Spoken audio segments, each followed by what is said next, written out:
Hello students, and welcome to the UNESCO Steel Band Development Series. My name is Andrew Tyndall. I am the administrator of the National School of Music, Guyana, and the director of the National Steel Orchestra. Over the course of this series, we will learn the care of the steel pan instrument, how to set up your instrument properly, how to hold your mallets, how to get the best sound out of your instrument, the different types of instruments of the steel pan family, the role the different instruments play within the steel pan orchestra, and how to play your pan properly.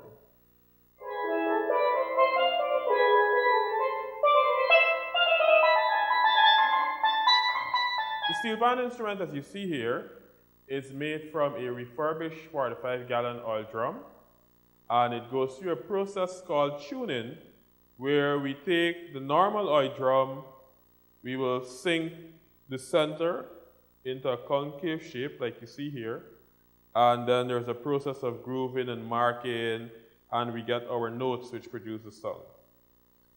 But even though this is made from a metal, it's very important to know how to care and how to deal with your instrument, because it's one, very expensive and easily goes out of tune, and retuning your instrument is also very costly. So a few things that you need to keep in mind. When handling your steel pan instrument, you always hold it at the bottom of the rim and at the top rim. When resting your steel pan on a flat surface, never rest the pan on the side. Resting the pan on the side could cause the skirt of the pan to dent, and when that happens, it interferes with the tone of the instrument. So the correct way is to rest your pan on the rim of the pan. This is this side of the pan, the thick rim, and you rest it like this, and then you put it on flat. Now, you're never to rest the pan on the bowl of the pan. This area here is called the bowl of the pan, and it's obvious if you rest the pan on the bowl, you will damage the notes on the instrument, and it will be of no use to you. Also, for pans with the longer skirts, like this pan here, you never rest the pan on the rim at the bottom of the pan. It's always rest on the rim at the top of the instrument. Secondly, the strings that are used to hang your pans on the stand, always ensure they are of good quality and they are intact to prevent them from bursting and having the pan drop. Thirdly, always use the correct mallets for playing your instrument. Never use mallets without rubber. Always ensure you have the correct size rubber for the specific instrument. And in another lesson, we learn about the different types of mallets that we use for different instruments. Always use the right size of mallets for the correct instruments.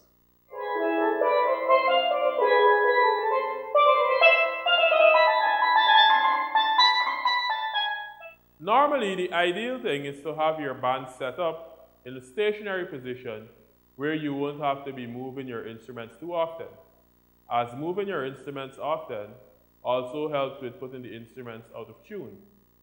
So let's just say your band room or your area of practice is not available to you all the time, and you have to take down your instruments at the end of rehearsals.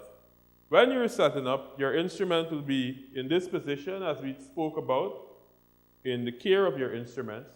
You pick up your instrument at the rim, ensure that the strings are properly connected, and you hook it onto the stand, one string at a time. If you have a bigger instrument, like the double second or the guitar, it will be useful to have one of your colleagues from the band assist you in setting up your instrument.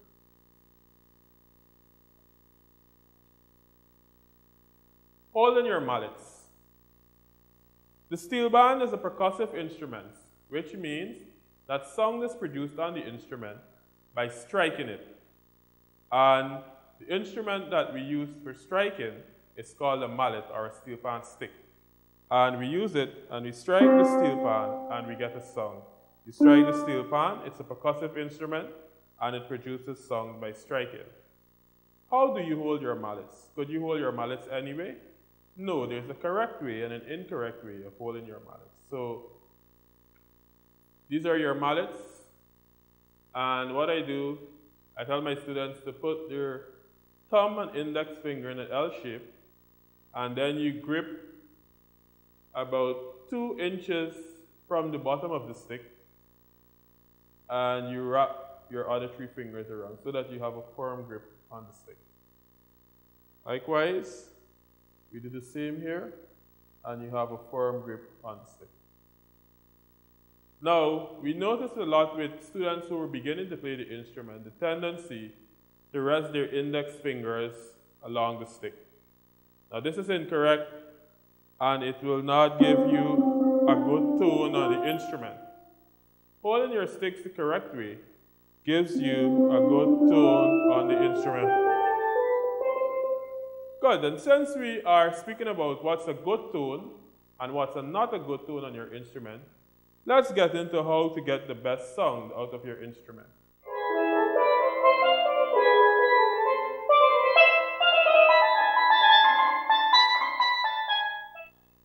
Now, as I told you before, there are various notes on the inside of the instrument. To get the best sound out of a note, you want to hit the note at the meat of the note. That's in the center of the note. In the center of the note. When you hit the note in the center of the note, you get a full sound because you have good resonance. If you were to play the same note towards the end of the note, you get a thinner sound. When playing your instrument, you want to get the best sound out of your instrument. So it's advised that you play the note at the center of the note, which produces the best sound possible. So you play at the center of the note.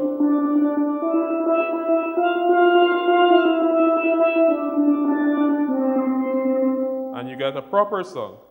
Now, if I were to play the notes at the end of the notes, here how it will sound.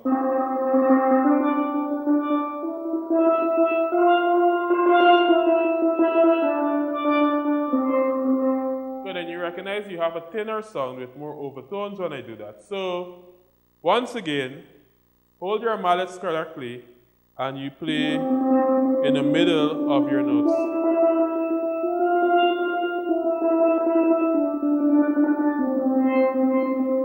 Good, and that's brought us to the end of this lesson.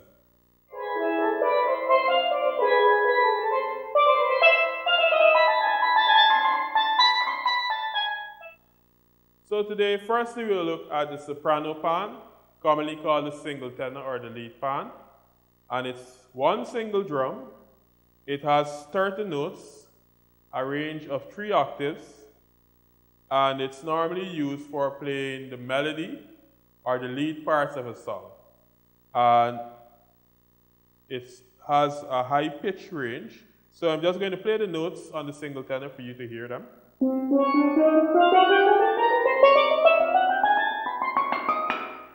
And it goes from middle C to 2 E's above that. So this is the lowest note, this is the highest note.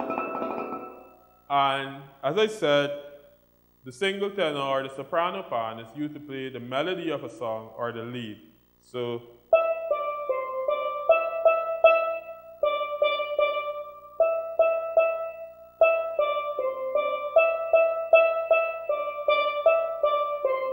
good, and that was our melody pan playing a little melody for you. Our second set of instruments in the steel pan family are the double tenor pans. Double tenors have 2 45-gallon drums, and they have a lower range than the soprano pan. They start from the low F sharp, and they go right up to the C sharp, 2.5 octaves up. Now, the role of the double tenor pan is to support the melody, so they normally play the melody at an octave lower, and so it will sound like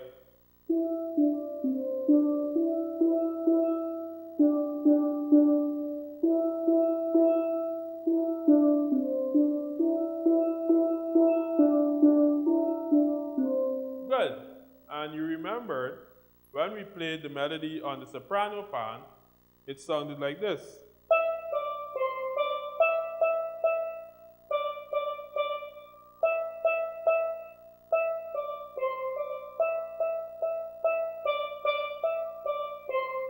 So you recognize right away that this lower song helps to support the song of the soprano pan.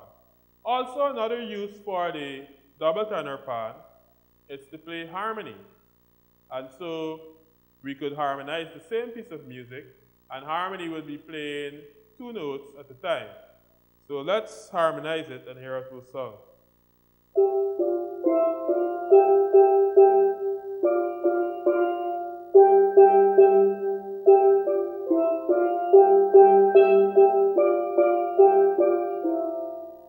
So you see how the different pans in the orchestra have different functions.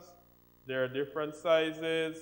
The notes on the pans are different sizes. You notice that on the double tenor pan, you have notes that are much larger than the notes. These notes are much larger than the notes you will find on a single tenor pan. Now, the larger the note, the lower of a sound you get, right? So if I was to play one of these high notes here,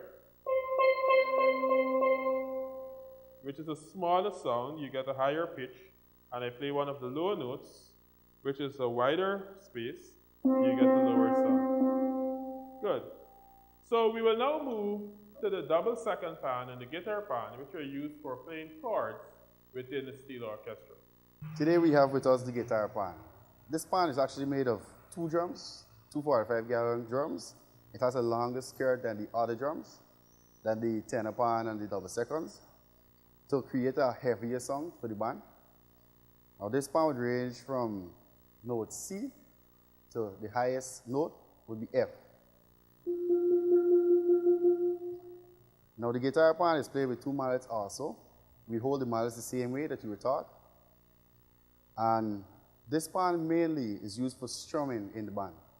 This would pick up the other part of the rhythm section and the chord structure. For basic technique and viewing, we would strum on the F chord.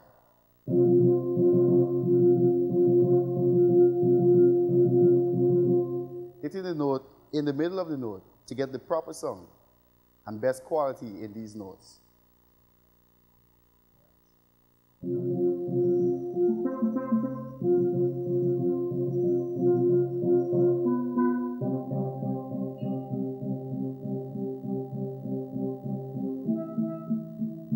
So the final instrument that we look at in the steel band family, it's called the bass. And there are different types of basses. There is the 5 bass, there is the 6 bass, there is the 4 bass. But their construction is basically the same. You use the entire 45-gallon drum.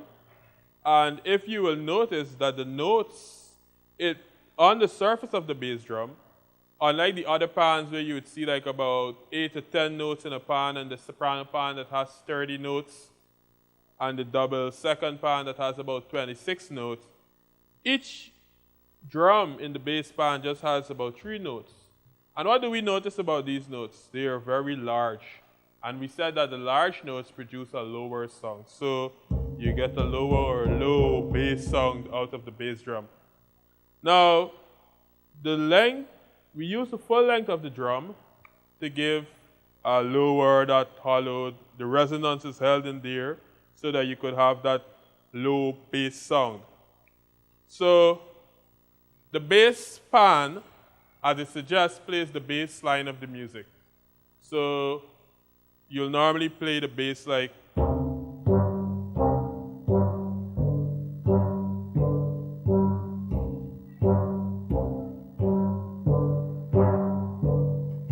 right? And you hear the low sound.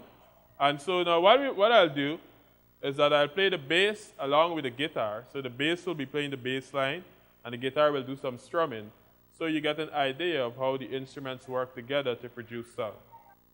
There are various types of strumming pattern that the guitar will use as I play, and it's basically to produce different kinds of rhythm on the instrument.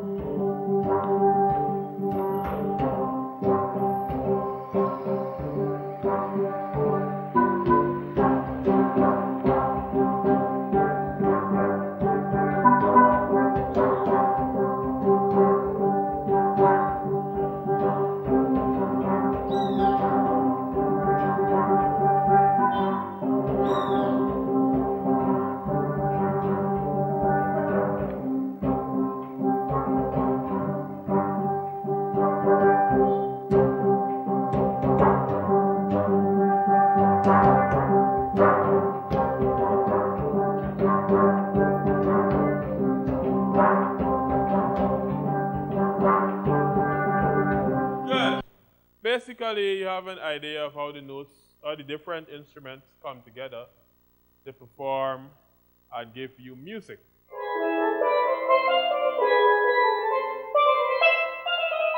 Hello again, students, and in this lesson, we'll look at how to play our instrument.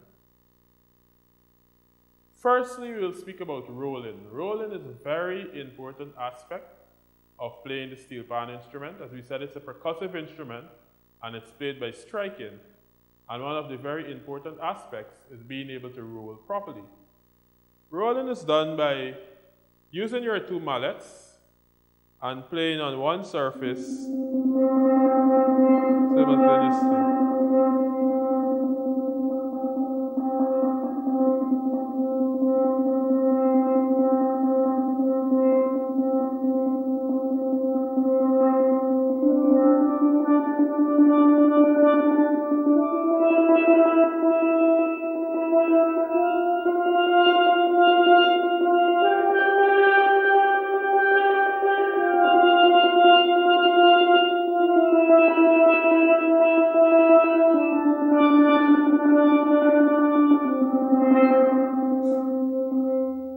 Good, so that is called rolling, and you need to practice rolling every day if you want to become a good steel pan player.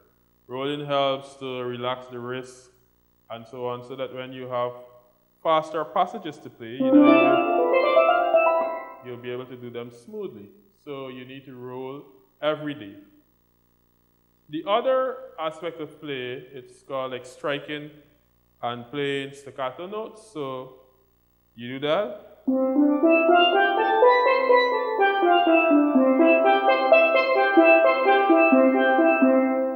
And you remember we said in our earlier lessons that you strike the note at the center of the note to get the best possible sound. Now you will notice that as you go around the pan, sometimes you see new students and they play like this when the notes are at the top. And I like to call this style the monkey on the bike. No monkeys on the bike when you're playing steel pan, but you put your hands in different positions. So for instance, when you're playing the note at the bottom of the pan, you're in this position. And when you're playing a note, you go in a different angle. You're in this position.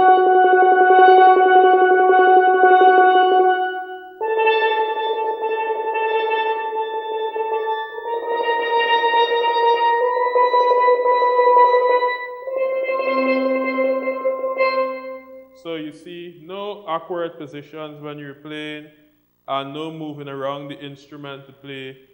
You stay here stationary in front of the instrument. You bend your back a little, and you put your hands in various angles to play the note correctly.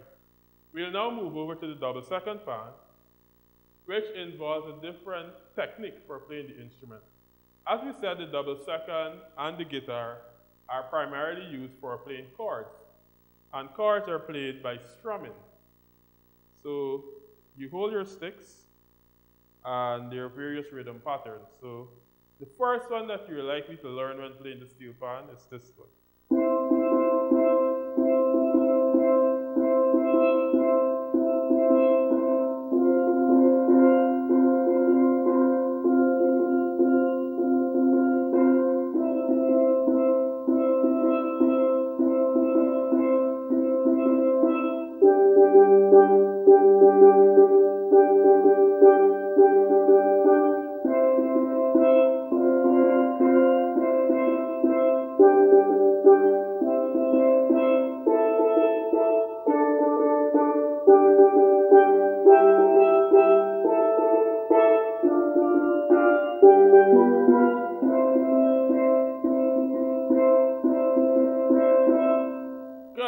And then once you get the hang of that, there's some more complex rhythm structures that are used when you're strumming. Now there's one that's called the triple strumming, and it goes like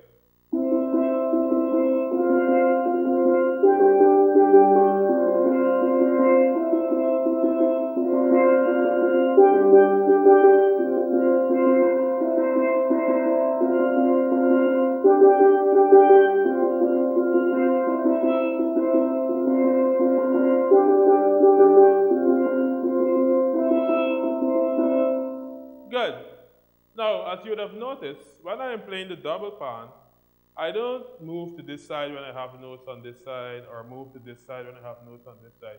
But rather, I stand in the center of the pan, where I could have a leverage over all the notes, and I would shift my body and the angle of my hands as I play notes. So, again,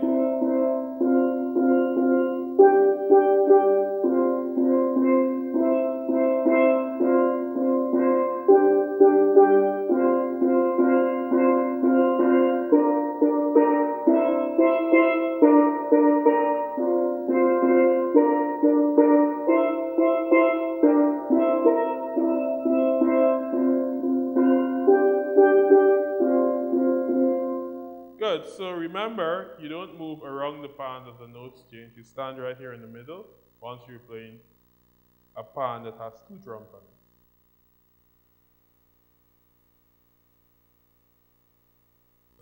Hello students, my name is Javanka Williams, and this afternoon I'll be showing you C major scale using 4 beats on each note.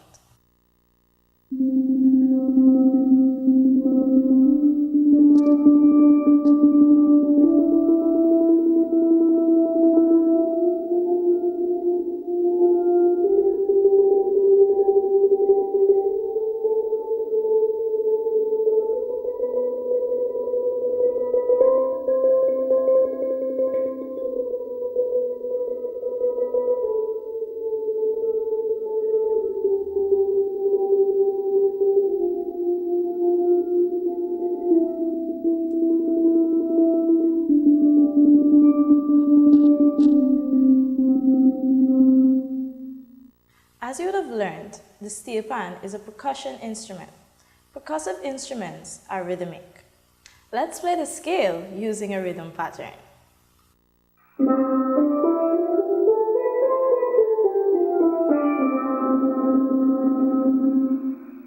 Today we will be looking at G major scale. G major scale has 1 sharp, F sharp. Let us find the F sharp on our instruments. Now that you have located the F sharp note on your instrument, let's play the scale.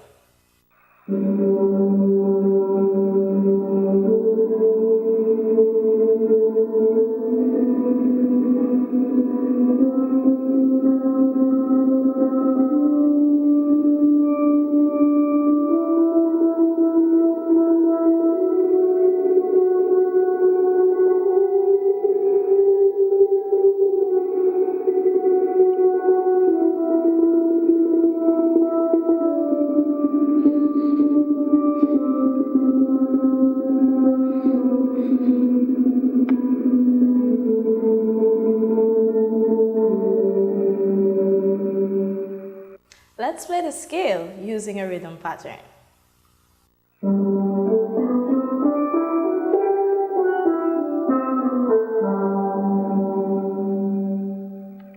In today's lesson, we will be looking at D major scale. D major scale has 2 sharps, F sharp and C sharp. In the previous lesson, we learned F sharp. Today we will learn a new note, C sharp. Let us locate the C sharp note on your instrument.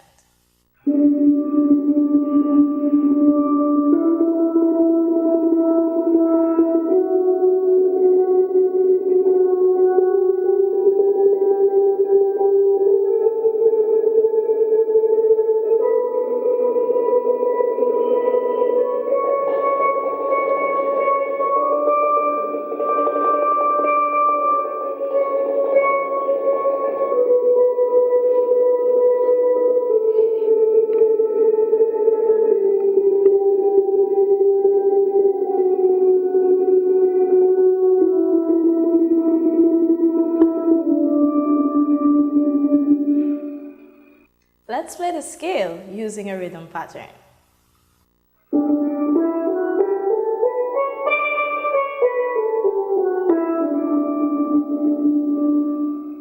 In today's lesson, we'll be looking at F major scale. F major scale has 1 flat, B flat. Let us find the B flat note on our instruments.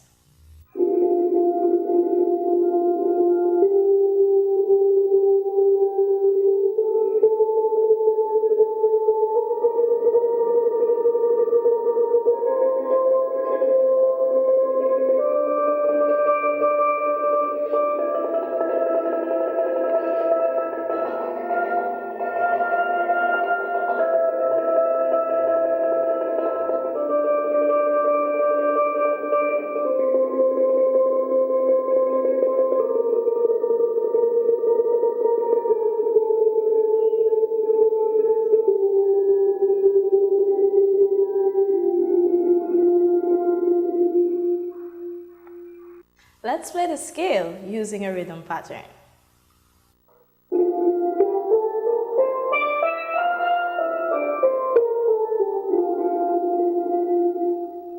Well, students, this has brought us to the end of our series. I hope you had fun. Enjoy playing as you continue to learn one of the Caribbean's most unique traditional art forms. Remember, it's practice, practice, practice.